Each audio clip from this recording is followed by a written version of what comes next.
144 സങ്കീർത്തനം 1-ാം വാക്യം, യുദ്ധം ചെയ്യാൻ എൻ്റെ കൈകളെയും പടപൊരുകാൻ എൻ്റെ വിരലുകളെയും അവിടുന്ന് പരിശീലിപ്പിക്കുന്നു. ഇസ്രായേൽ ജനം യുദ്ധത്തിലായിരുന്നപ്പോൾ മോശ കൈ ഉയർത്തിപ്പിടിച്ചപ്പോൾ ഇസ്രായേൽ ജനം യുദ്ധത്തിൽ ജയിച്ചു. മോശയുടെ കൈ താണപ്പോൾ ഇസ്രായേൽ പരാജയപ്പെട്ടു. ജോഷുവ വന്ന് കൈ ഉയർത്തിപ്പിടിച്ചപ്പോൾ മോശ വീണ്ടും ജയിച്ചു. അങ്ങനെയെങ്കിൽ 2 മക്കബയർ 8:18 അവർ ആയുധത്തിലും സാഹസ്യകൃത്യങ്ങളിലും ആശ്രയിക്കുന്നു. നമുക്കെതിരെ വരുന്ന ശത്രുക്കളെയും ലോകം മുഴുവനെയും തന്നെ അങ്കുലിന് ചലനം കൊണ്ട് തറപറ്റിക്കാൻ കഴിയുന്ന സർവശക്തനായ ദൈവത്തിലാണ് നമ്മുടെ പ്രത്യാശ. ഒരു വിരലുകൾ കൊണ്ട് ലോകം മുഴുവനിലുമുള്ള ശത്രുക്കളെ തറപറ്റിക്കാൻ കഴിയുന്ന സർവശക്തനായ ദൈവം നമ്മുടെ 2 വിരലുകൾ കൊണ്ട് തറപറ്റിക്കാൻ ഒരു ചെറിയ ആയുധം നൽകി. ആ ആയുധത്തിന്റെ പേരാണ് ജപമാല മണി. നിങ്ങൾ ജപമാല എടുക്കണം. പിശാചിനെതിരെ പോരാടാൻ ജപമാല എടുത്ത് കൈ വിരിക്കണം, മുട്ടുകുത്തണം. വീട്ടിന്റെ അകത്ത് കലഹവും വഴക്കും അസ്വസ്ഥതയും അശുദ്ധിയും മധ്യാസക്തിയും സ്വസ്ഥതയില്ലാത്ത തകർന്ന കുടുംബത്തിന്റെ ഉള്ളിൽ നീ കിടന്ന് വെപ്രാളപ്പെടാതെ, മൊബൈലിൽ അശുദ്ധി കാണാതെ, ഇൻസ്റ്റഗ്രാമിൽ സമയം പാഴാക്കാതെ നീ ഇന്ന് കൈ വിരിച്ചില്ല എങ്കിൽ നിന്റെ കുടുംബത്തെ, വരും തലമുറയെ ആര് രക്ഷിക്കും? ആര് രക്ഷിക്കും നിന്റെ കൂട്ടുകാരെ? നിന്റെ വണ്ടിക്കകത്ത് പോകുമ്പോൾ നിന്റെ കൺമുമ്പിൽ വെച്ച് നിന്റെ കൂട്ടുകാരി ലൈംഗിക അരാജകത്തിൽ ഏർപ്പെടുമ്പം കഴുത്തിൽ കിടക്കുന്ന, ബാഗിൽ സൂക്ഷിക്കുന്ന ഈ ആയുധം നീ എടുക്കുമോളെ, മോനെ നീ എടുക്കണം.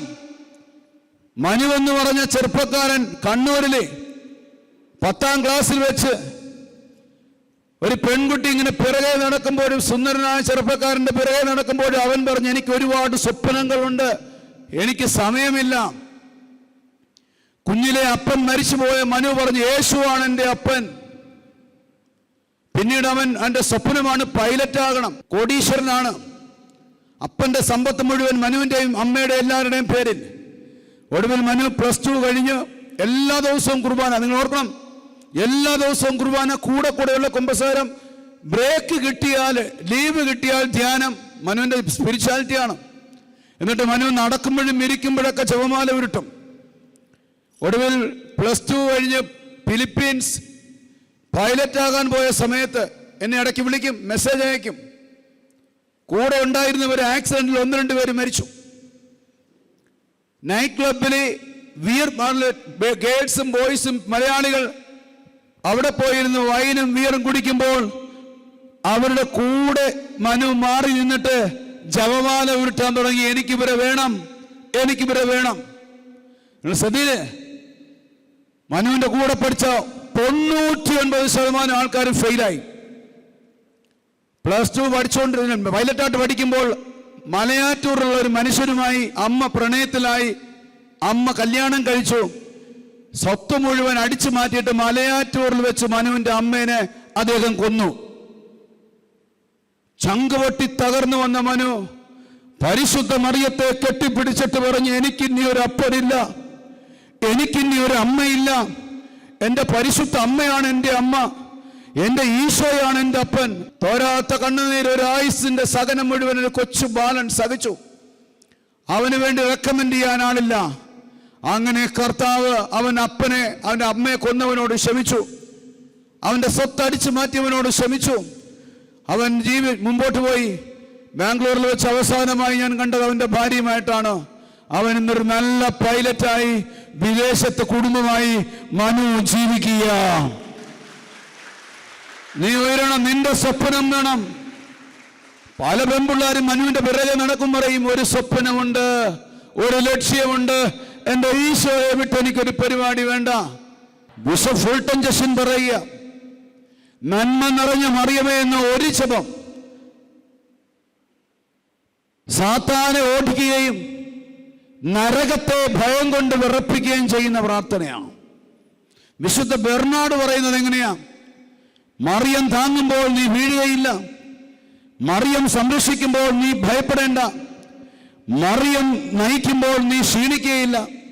മറിയം നിനക്ക് അനുകൂലമായി നിന്നു കഴിഞ്ഞാൽ നീ നിത്യജീവന്റെ തുറമുഖത്ത് എത്തിച്ചേരും. എന്നിട്ട് മക്കളെ, ഇതെടുക്കണോടാ.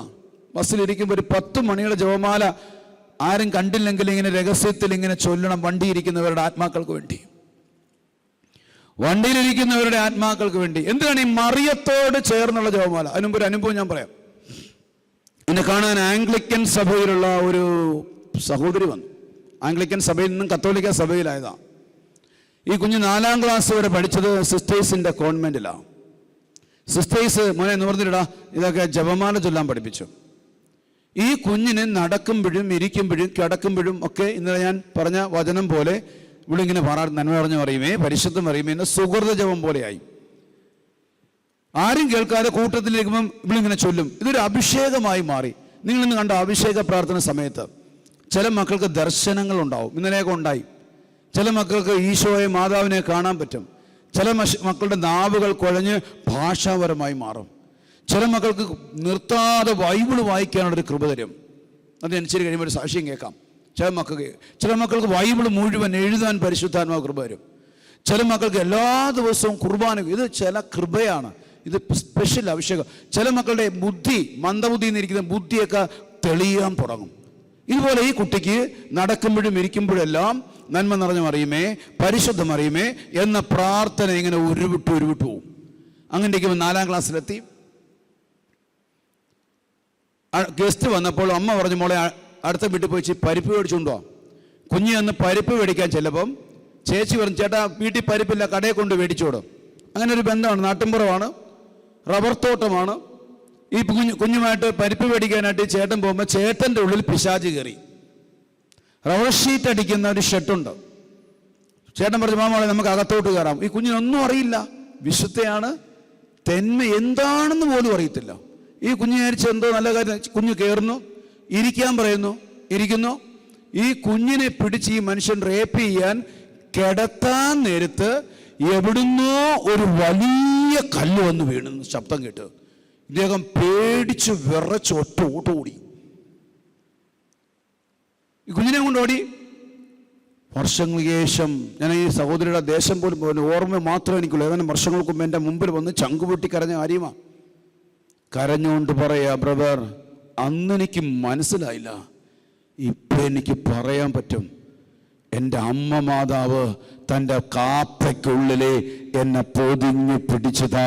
ഇല്ലായിരുന്നെങ്കിൽ ഞാൻ തകർന്നു പോയേനെ.